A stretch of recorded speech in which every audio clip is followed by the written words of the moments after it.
ప్రభువు వలన ప్రేమింపబడిన సహోదరులారా, ఆత్మ మిమ్మల్ని పరిశుద్ధపరచుట వలనను మీరు సత్యమును నమ్ముట వలనను రక్షణ పొందుటకు దేవుడు ఆది నుండి మిమ్మల్ని ఏర్పరచుకునెను. గనుక మేము మిమ్మల్ని బట్టి ఎల్లప్పుడూ దేవుని కృతజ్ఞతాస్తుతులు చెల్లింపబద్ధులమై ఉన్నాము. మీరు ఎలాగున రక్షింపబడి మన ప్రభువైన యేసుక్రీస్తు యొక్క మహిమను పొందవలనని ఆయన మా సువార్త వలన మిమ్మల్ని పిలిచెను. కాబట్టి సహోదరులారా, నిలకడగా ఉండి మా నోటి మాట వలనైనను మా పత్రిక వలనైనను మీకు బోధింపబడిన విధులను చేపట్టుడి. మన ప్రభువైన యేసుక్రీస్తును మనలను ప్రేమించి కృపచేత నిత్యమైన ఆదరణయు శుభ నిరీక్షణయు అనుగ్రహించిన మన తండ్రి అయిన దేవుడును మీ హృదయములను ఆదరించి ప్రతి సత్కార్యమందును ప్రతి సద్వాక్యమందును మిమ్మల్ని స్థిరపరచునుగాక. ఓకే, 13వ వచనంలో ఉన్న ఆత్మ సంబంధమైన సంగతి ఒకటి చెప్పండి. ప్రభువు వలన ప్రేమింపబడిన సహోదరులారా, ఆత్మ మిమ్మను పరిశుద్ధపరచుట వలనను మీరు సత్యమును నమ్ముట వలనను రక్షణ పొందుటకు దేవుడు ఆది నుండి మిమ్మను ఏర్పరచుకొనెను. గనుక మేము మిమ్మల్ని బట్టి ఎల్లప్పుడూ దేవునికి కృతజ్ఞతాస్తులు చెల్లింప బద్ధులమై ఉన్నాము. ఒక ఆత్మ సంబంధ సంగతి ఏంటండి? ఆత్మ మిమ్మల్ని పరిశుద్ధపరచడం వలన అంటే పరిశుద్ధాత్మ యొక్క పని ఏమిటండి? పరిశుద్ధపరచటం. దేవుడి పని ఏమిటండి? సంకల్పించటం. యేసుప్రభు పని ఏమిటండి? విమోచించడం. పరిశుద్ధాత్మ పని ఏమిటండి? పరిశుద్ధపరచడం.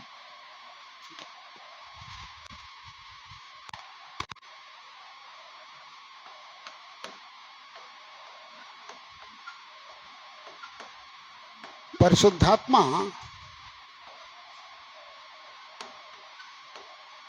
పరిశుద్ధపరచును.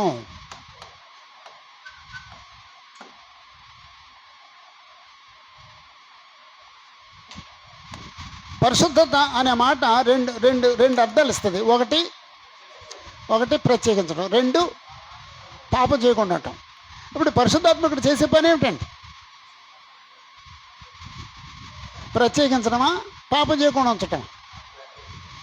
పాపం చేయకుండా ఉంచటం. ఇప్పుడు ప్రత్యేకించబడిన వాళ్ళు కదా. ఇప్పుడు తెసలోనికలో ఉన్న సంఘం ఆల్రెడీ ప్రత్యేకించబడిన వాళ్ళు. ఇప్పుడు చేయవలసిన పని ఏమిటంటే పాపం చేయకుండా ఉంచడం. పరిశుద్ధత అనే మాట రెండు రకాలు. పాపం చేయకుండా ఉంచడం. పరిశుద్ధాత్ముడు పాపం చేయకుండా ఎలా ఉంచుతాడు?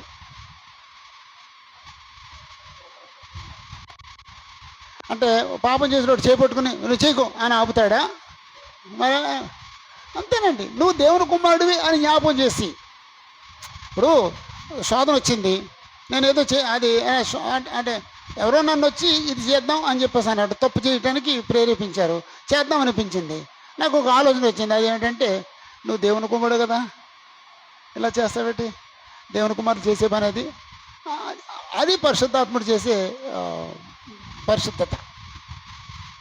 అప్పుడు ఆ ఆలోచన నాకు ఎప్పుడు రాలేదండి అన్నవాళ్ళు ఏమంటే చేయొద్దండి. ఎప్పుడన్నా అలా చెడ్డ పని చేసేటప్పుడు నీ మనసులో గద్దింపు వచ్చిందా? ఆ గద్దింపే పరిశుద్ధాత్ముడిదండి. ఒకవేళ గద్దింపు వచ్చినాడు కుదరదు, అయితే అలాగైతే మనం చాలా నష్టపోతాం, నేను చేస్తాను అని ముందుకెళ్ళిన సందర్భాలు ఉన్నాయా? అది మన సొంత చిత్తం అనమాట. పరిశుద్ధాత్మను ప్రక్కకు పెట్టేసాం అనమాట. భయంకరమండి. అంచేత మనం ఎవరిని నిందించడానికి లేదండి.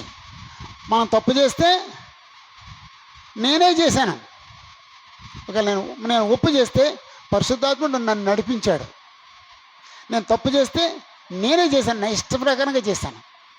నేను ఒకవేళ ఒప్పు చేస్తే పరిశుద్ధాత్ముడు నన్ను గద్దించాడు, లేకపోతే నన్ను నడిపించాడు. పరిశుద్ధాత్ముడు చేసే పనులు రోమపత్రిక 8:14 నుండి 17 వరకు వివరించబడ్డాయి. ఒకటి అంటే నడిపించడం ద్వారా ఒకటి దేవుని కుమారులుగా దత్త చేయటం, రెండు నువ్వు దేవుని కుమారుడు సుమా అని సాక్ష్యం ఇవ్వటం. రోమపత్రిక 8వ అధ్యాయం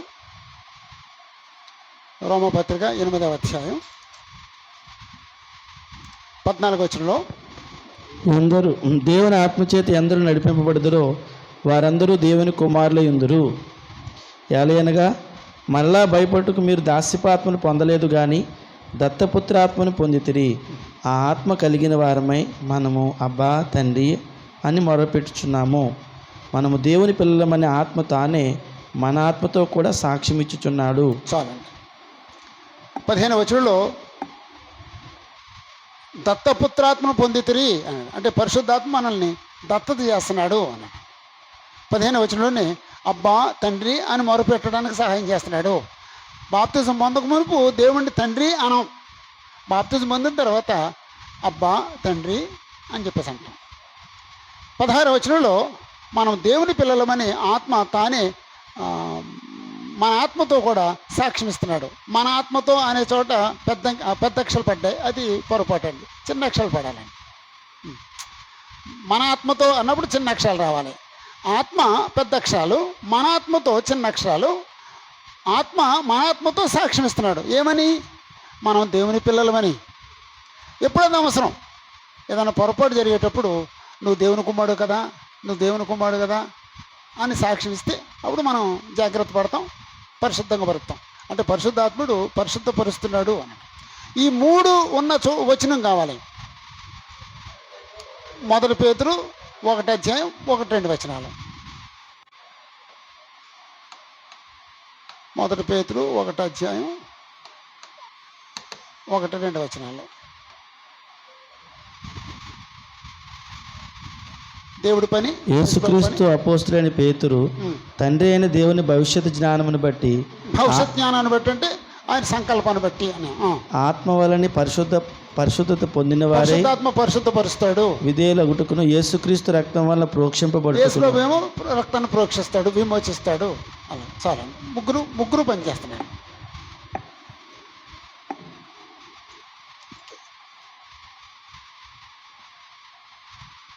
పద్నాలుగు వచనంలో మీరు ఎలాగో రక్షింపబడి మన ప్రభువైన యేసుక్రీస్తు యొక్క మహిమను పొందవలనని ఆయన మా సువార్త వలన మిమ్మల్ని పిలిచాను. ఇక్కడ గొప్ప సంగతి ఏంటండి? ఆత్మ సంబంధ సంగతి ఏంటండి? సువార్త ద్వారా దేవుడు మనల్ని పిలిచాడు. ఎవరైనా ఒక పేద సువార్తికుడు, సరైన శుభ్రమైన బట్టలు లేని, నల్లగా ఉండే, పెద్ద చదువు లేని, పొట్టిగా ఉండే, అంటే ఎందుకంటున్నానంటే పొట్టోళ్ళకి గౌరవం ఎక్కువ, పొడుక్కున్న వాళ్ళకి గౌరవం ఎక్కువ. పొడుక్కున్న వాళ్ళకేనండి. నిజంగానండి. పొట్టోడిని కొంచెం ఎలగొడం చేస్తారండి. నల్లగున్న వాళ్ళు గౌరవం ఎక్కువ, తెల్లగున్న వాళ్ళు గౌరవం ఎక్కువ. బట్టతోళ్ళకి గౌరవం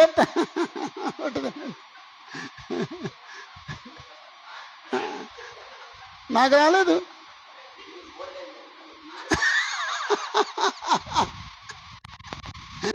అమ్మ నీకు ఒక ఫోటో చూపిస్తానమ్మా, నువ్వు నన్ను తర్వాత అడిగమ్మా.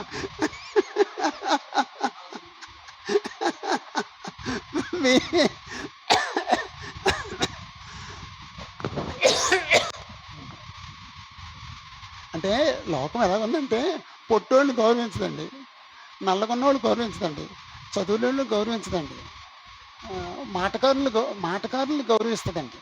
కొంచెం సిగ్గుపడేవాడిని, తిమిటిగా ఉండేవాడిని గౌరవించదండి. అది లోకం అండి. కానీ దేవుని యొక్క వాక్యం దగ్గరకు వస్తే, దేవుని వాక్యం దగ్గరకు వస్తే అందరూ సమానం అండి. అందరూ సమానం అండి. నేను ఎవరిని గౌరవిస్తానంటే దేవుని యొక్క వాక్యం తెలిసి యథార్థంగా బ్రతికోవాలంటే గౌరవిస్తాను.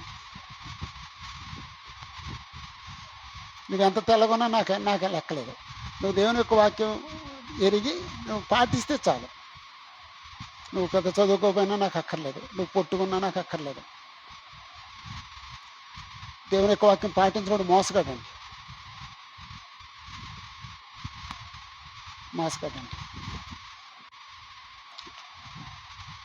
ఎలాంటి వ్యక్తి అయినా సరే దేవుని యొక్క వాక్యం చెప్తున్నప్పుడు ఎవరు పిలుస్తున్నారండి ఆ వ్యక్తిని? ఆ సువార్త ద్వారా, ఈ సామాన్యుడు చెప్పే వాక్యం ద్వారా దేవుడు పిలుస్తున్నాడండి. అది గుర్తుపెట్టుకుందామండి. ఆయన మా సువార్త ద్వారా మిమ్మల్ని పిలిచాను. 15వ వచనం.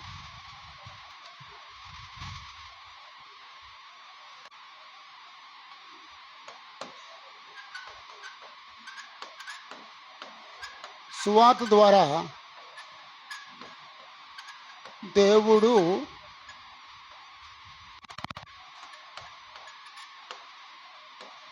పిలుచుచున్నాడు.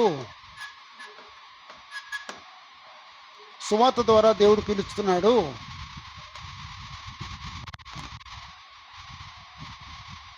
15వ వచనం. కాబట్టి సహోదరులారా, నిలకడగా ఉండుడి.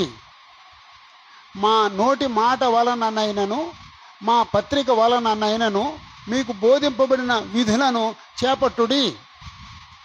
ఇక్కడుండే 15వ వచనం ఉండే ఆత్మసౌన విషయాలు ఏమిటండి? నిలకడగా ఉండండి.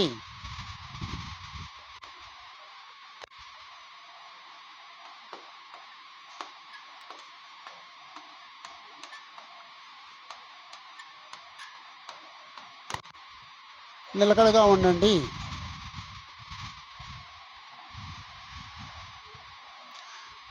మా నోటి మాట కానీ మా పత్రిక వలన కానీ మీకు బోధించబడిన విధుల్ని చేపట్టండి. బోధింపబడిన విధులను చేపట్టండి.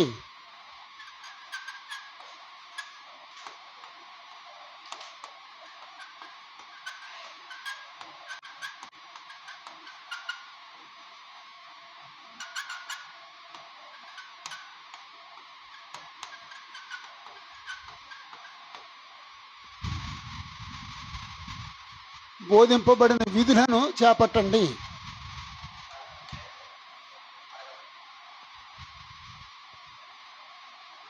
ఓకే. 15వ వచనంలో నా సహోదరులారా నిలకడగా ఉండండి. నిలకడగా ఉండండి అని ఎందుకని ఉంటాడండి? నిలకడగా ఉండండి అని ఎందుకని ఉంటాడండి? ఎక్కువ మంది నిలకడగా ఉండట్లేదండి. నిలకడకి వ్యతిరేకమైన పదం అస్థిరత. నిలకడ లేనితనం లేదా అస్థిరత, స్టాండర్డ్గా ఉండట్లేదండి. ఈ మధ్య మనం కొంతమంది సహోదరులు చూస్తే ఒకప్పుడేమో చాలా సంఘంలో చాలా యాక్టివ్గా ఉంటాడండి, ఒకప్పుడేమో ఎక్కడో వెనకుంటాడండి, ఒకప్పుడేమో అసలు చర్చిలోనే ఉంటాడండి, అంటే వెళ్ళిపోయాడు అనమాట అండి. అలాంటి వాళ్ళు ఎంతోమంది ఉన్నారండి. అందుకే పరిశుద్ధాత్మ ఏంటంటే నిలకడగా ఉండండి అన్నాడండి. రెండో మాట, ఒకవేళ పత్రిక వల్ల బోధించబడినా సరే, నా నోటు మాట వల్ల బోధించబడినా సరే, బోధించబడిన విధుల్ని చేపట్టండి. బోధింపబడిన విధుల్ని చేపట్టండి అంటే దేవుని యొక్క వాక్యాన్ని ఎప్పుడు చేపట్టుండండి, విడిచిపెట్టేయద్దు. అది గోల్డెన్ వర్డ్ అండి. 16, 17 వచనాలు. మన ప్రభు అయిన యేసుక్రీస్తును మన ప్రభు అయిన యేసుక్రీస్తును, 3వ లైన్లో మన తండ్రిని దేవుడును మీ హృదయములను ఆదరించి ప్రతి సత్కార్యమందును సద్వాక్యమందును మిమ్మను స్థిరపరచునుగాక. దేవుడు యేసుక్రీస్తు ఆదరించి స్థిరపరచునుగాక.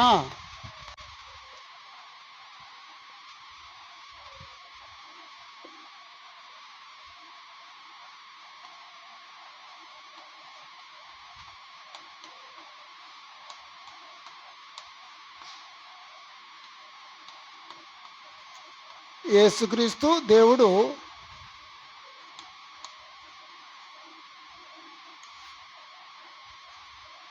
స్థిరపరచి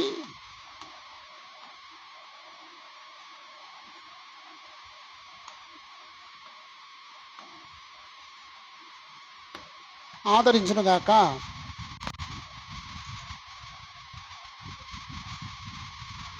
యేసుక్రీస్తు దేవుడు మిమ్మల్ని స్థిరపరిచి ఆదరించునుగాక అన్నాడు.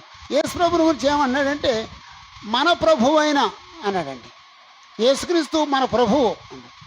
దేవుడి గురించి ఏమన్నాడండి? మనల్ని ప్రేమించి కృపచేత సత్యము నిత్యమైన ఆదరణయు శుభ నిరీక్షణయు అనుగ్రహించిన మన తండ్రిని దేవుడు అన్నాడండి. అంటే మన తండ్రిని దేవుడు అనడానికి ఎన్ని చెప్పాడంటే, ఆయన దేవుడు మనల్ని ప్రేమించాడు, కృపచేత నిత్యమైన ఆదరణ ఇచ్చాడు, శుభ నిరీక్షణ అనుగ్రహించాడు. ఆ దేవుడు మీ హృదయాల్ని ఆదరించాలి, ప్రతి సత్కార్యమందును ప్రతి సద్వాక్యమందును మిమ్మను స్థిరపరచుగాక అని చెప్పేసి ఆ పేర ముగించాడండి. అప్పుడు దీనికి ఏం పేరు పెట్టాలండి? పరిశుద్ధాత్మ పరిశుద్ధపరుస్తాడు అన్నాడండి. దేవుడు సువార్త ద్వారా పిలుస్తున్నాడు అన్నాడండి. నిలకడగా ఉండండి అని హెచ్చరించాడండి. బోధింపండి విధుల్ని గట్టిగా చేపట్టండి అన్నాడండి. యేసుక్రీస్తు దేవుడును యేసు ప్రభువును మిమ్మల్ని స్థిరపరచాలి, ఆదరించును గాక. అప్పుడు ఈ 4 వచనాలకి మనం ఏం హెడ్డింగ్ పెడదామండి? పరిశుద్ధాత్మ మిమ్మల్ని పరిశుద్ధపరుస్తున్నాడు అని అందామా? సువార్త ద్వారా దేవుడు మిమ్మల్ని పిలుస్తున్నాడు అందామా? నిలకడగా ఉండండి అని హెచ్చరించాడు అందామా? ఏమందామండి? నిలకడగా ఉండమని హెచ్చరించాడు అందామండి.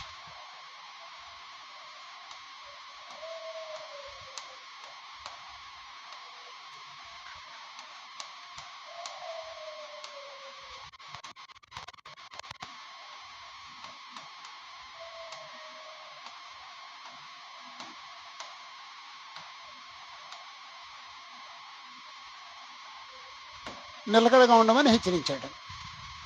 అయితే 4 అయింది, నేను ఆపేస్తానండి. అయితే అంటే ఇప్పుడు మనం ప్రారంభించిన 3 అధ్యాయం అవ్వదు. నేను చేత వచ్చే నెలలో 3 అధ్యాయం చదివి తర్వాత 1 తిమోతి ప్రారంభిద్దాం. 3 అధ్యాయంలో కూడా మొదటి 5 వచనాల్లో ఎలాంటి జనరల్ హెచ్చరికలు ఉన్నాయి. 6 నుండి 15 వరకు లేకపోతే 13 వరకు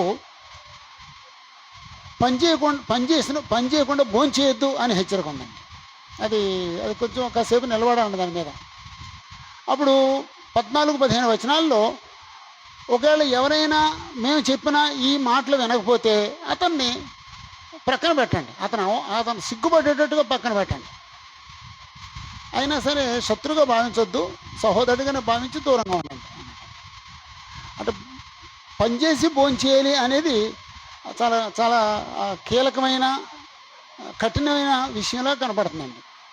ఇప్పుడు మన దేశంలో ప్రస్తుతం పని చేయకుండా భోంచేసే వాళ్ళు ఎక్కువ ఉన్నారండి. పని చేయకుండా భోంచేయకూడదండి. అంచేత ప్రతి పురుషుడు ఏదో ఉద్యోగం చేయాలండి. మరి సువార్తికుడు ఇప్పుడు మళ్ళీ కూలికి అనమాట్లేదండి. ఈ సువార్త పైన గట్టిగా చేయి. ఈరోజు ఉదయం లేచి సువార్త పని చేయి, అప్పుడు భోంచేయి. చెప్పు దేవుడికి, నాయనా ఈరోజు సువార్తికుడిగా నేను పని చేశాను, ఇది 8 hours వర్క్ చేశాను, ఇది నేను భోజనానికి వెళ్తాను అని. అప్పుడు ఆయన వెళ్ళారా అంటాడు. అది ఇంటికి వెళ్ళక్కర్లేదు, నీకు త్రోవలని భోజనం పెడతాడు దేవుడు. ఈరోజు అంటే ఆ పేర చదివితే మనం ఆ నిర్ణయం తీసుకోగలుగుతాం. పని చేసి భోంచేయాలి, పని చేయకుండా భోంచేయకూడదు. నాకైతే సిగ్గేస్తుందండి, నేను పని చేయట్లేదండి. అప్పుడు నేను సమ్మతిని రిటైర్డ్ అయిపోయాను నేను అనుకుంటున్నానండి. ఇప్పుడు ఈవేళ పని చేశాను, నిన్న పని చేయలేదండి. నాకు సిగ్గేస్తుందండి ఆ వాక్యం చదువుతుంటాను. రిటైర్డ్ అయిపోయాను. ఆ పనిలో ఉన్నానండి. రాత్రి 3 అయినా నేను ఇప్పుడు చెప్పేదంతా రాసుకున్నానండి. ఎవ్రీథింగ్ రాస్తున్నానండి. పుస్తకాలు మొత్తం నేను ఏ పుస్తకం చదివినా ఆ పుస్తకం రాసేస్తున్నాను. రాసేసి అక్కడ స్పిరిచువల్ థాట్స్ పక్కన రాసుకున్నానండి. ఏం చెప్పాలనేది రాసుకున్నానండి. ఆ వర్క్లో ఉన్నానండి. ఓకే, నా ప్రాబ్లం చెప్పాను, నా ప్రాబ్లం నేను చెప్పాను. కానీ అందరం పని చేద్దామండి, అందరం పనిచేసి భోంచేద్దామండి. రేపు నెక్స్ట్ మంత్ ఒరిస్సా వెళ్ళాలండి. ఒరిస్సా వెళ్ళిన తర్వాత అదే చెబుదాం అనుకున్నానండి. అక్కడ కట్టేయండి, అందరికీ వందానండి. ఇది మాత్రం కొంచెం గట్టిగా స్టడీ చేయండి. మొదటి 12 వచనాలు గట్టిగా స్టడీ చేయండి, అర్థమయ్యేటట్టుగా చూడండి, గ్రహించేటట్టుగా చూడండి. అంటే అంత వివరంగా దేవుడు చెప్పాడండి. భ్రష్టత్వం గురించి అక్షరాల సంభవించిందండి, కొనసాగుతుందండి భ్రష్టత్వం.